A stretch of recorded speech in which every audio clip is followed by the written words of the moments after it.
നമസ്കാരം. കാലിഫോർണിയയിലെ തീപിടുത്തമാണ് അന്താരാഷ്ട്ര തലത്തിലെ വലിയ ഒരു ചർച്ചാ വിഷയം.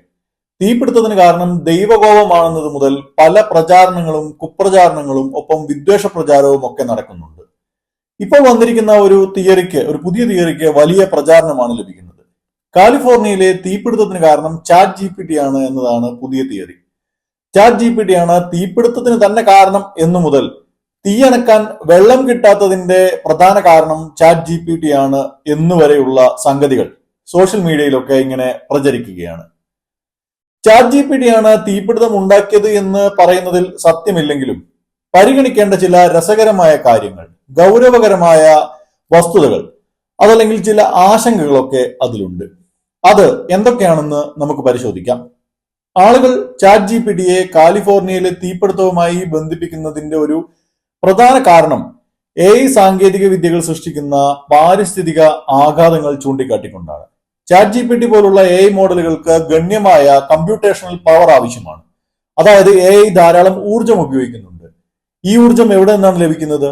ഈ ഊർജ ഉപഭോഗം പ്രധാനമായും ഫോസിൽ ഇന്ധനങ്ങളിൽ നിന്നാണ് ലഭിക്കുന്നത്. ഈ വലിയ കാർബൺ ഫുട് പ്രിന്റ് ആണ് അത് സൃഷ്ടിക്കുന്നത്.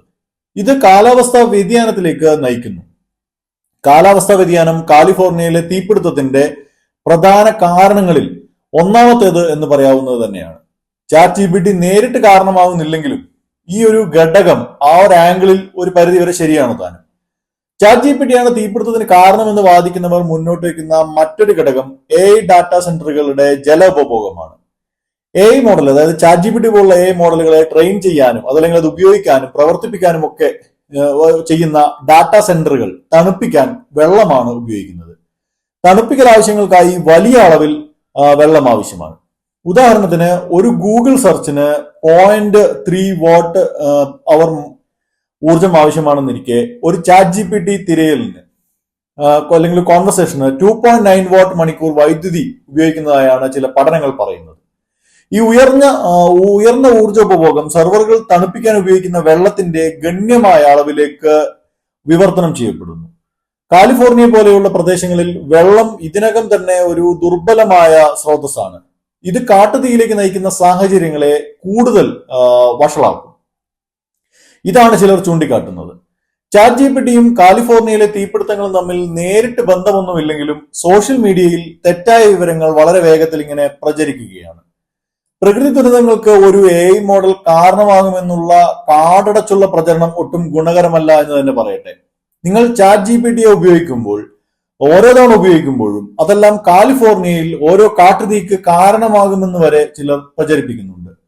ഇത് അതിശയോക്തിപരമാണെങ്കിലും AI സാങ്കേതിക വിദ്യകളുടെ പാരിസ്ഥിതിക ആഘാതത്തെക്കുറിച്ചുള്ള ആശങ്കയായും പലരും ഇതിനെ ഉയർത്തി കാണിക്കുന്നുണ്ട്. കാട്ടുതീയുടെ വർധനവിന്റെ ആവൃത്തിയിലും തീവ്രതയിലും കാലാവസ്ഥാ വ്യതിയാനം ഒരു പ്രധാന ഘടകം തന്നെയാണ്. വരണ്ട സാഹചര്യങ്ങളും ഉയരുന്ന താപനിലയും തീപിടുത്തത്തിന് കൂടുതൽ സാധ്യതയുള്ള ഒരു അറ്റ്മോസ്ഫിയർ ഉണ്ടാക്കും. ചാറ്റ് ജിപിടി പോലുള്ള AI മോഡലുകൾ അവയുടെ ഉയർന്ന ഊർജ ഉപഭോഗത്തിലൂടെയും കാർബൺ വമനത്തിലൂടെയും ഒക്കെ ഈ കാലാവസ്ഥാ വ്യതിയാനത്തിന് വളരെ വലിയ സംഭാവന നൽകുന്നു എന്നതും യാഥാർത്ഥ്യമാണ്. കാലിഫോർണിയയിലെ തീപിടുത്തങ്ങൾക്ക് ചാറ്റ് ജിപിടിയെ മാത്രം കുറ്റപ്പെടുത്താൻ ചിലരെ പ്രേരിപ്പിച്ചത് ഈ ഒരു പരോക്ഷ ബന്ധം വെച്ചുകൊണ്ടായിരിക്കണം. തീപിടുത്തങ്ങൾക്ക് ചാറ്റ് ജിപിടി നേരിട്ട് ഉത്തരവാദിയല്ല എന്ന് തന്നെ പറയേണ്ടി വരും. ചാറ്റ് ജിപിടി ആണ് കാരണം അല്ലെങ്കിൽ അത് മാത്രമാണ് കാരണം എന്നതിലേക്കുള്ള പ്രചരണം ഗുണപരവുമല്ല. AI സാങ്കേതിക വിദ്യകളുടെ വിശാലമായ പാരിസ്ഥിതിക ആഘാതത്തിലും സുസ്ഥിരമായ രീതികളുടെ ആവശ്യകതയും ഒക്കെയാണ് യഥാർത്ഥ പ്രശ്നം. ചാറ്റ് ജിപിടിയെയും കാലിഫോർണിയയിലെ തീപിടുത്തങ്ങളെയും കുറിച്ചുള്ള ഈ ആശങ്കകൾ നമ്മുടെ സാങ്കേതിക പുരോഗതിയുടെ പാരിസ്ഥിതിക ആഘാതത്തെക്കുറിച്ചുള്ള പുതിയ ഡിബേറ്റുകൾക്ക് കാരണമാകും എന്ന് ഉറപ്പാണ്.